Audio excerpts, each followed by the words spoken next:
Magandang araw sa inyong lahat. Heto na ang pinakabagong weather at earthquake update natin ngayong October 11, 2025. Sa ngayon, dalawang weather systems ang patuloy na nagbibigay ng ulan sa malaking bahagi ng bansa. Ang trough ng isang low pressure area na nakakaapekto sa central at southern Luzon at ang southwesterly wind flow na nagpapadala ng mga pag-ulan sa Visayas at Mindanao. At hindi lang iyan, nakikita rin sa mga forecast model ang posibleng pagbuo ng panibagong bagyo sa silangan sa mga darating na araw, kaya't mahalagang manatiling alerto at updated. Kung gusto mo naman lagi kang informed sa lagay ng panahon, huwag kalimutang mag-subscribe dito sa channel. Sa Palawan, Western Visayas, Negros Island Region, Zamboanga Peninsula at BARM, asahan ang madalas na pagkakaroon ng mga pagulan at thunderstorms dahil sa southwesterly wind flow. Sa mga ganitong panahon, mas mataas ang posibilidad ng pagbaha at landslide, lalo na kung tuloy-tuloy ang ulan. Sa Metro Manila, Zambales, Bataan, Cavite, Batangas at Occidental Mindoro,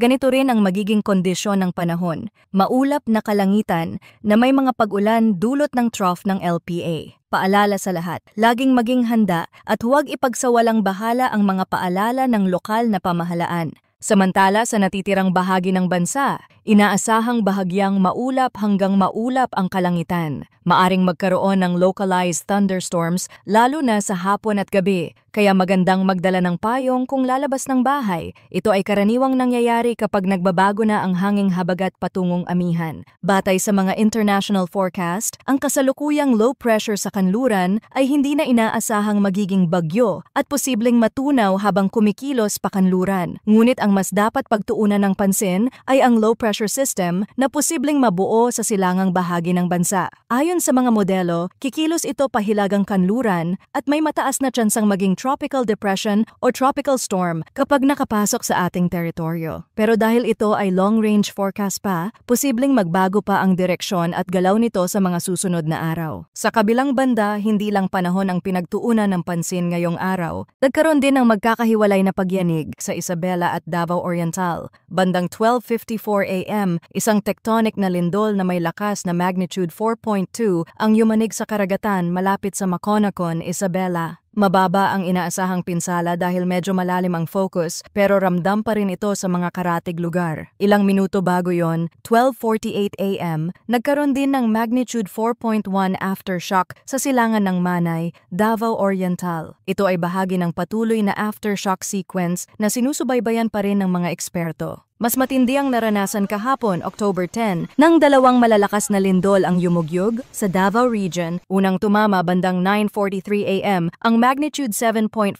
na lindol offshore sa timog silangan ng Manay. Mababaw ang pinagmulan kaya ramdam ito sa malawak na bahagi ng Mindanao. Dahil sa lakas ng lindol, agad naglabas ng tsunami warning at inilikas ang mga residente malapit sa baybayin. Pagsapit ng 7:12 PM, isang magnitude 6.8 na lindol naman ang tumama sa parehong lugar. Tinawag itong doublet sequence, dalawang magkaugnay na lindol na magkasunod na yumanig. Maraming aftershocks ang sumunod, karamihan ay nasa magnitude 1 hanggang 5+.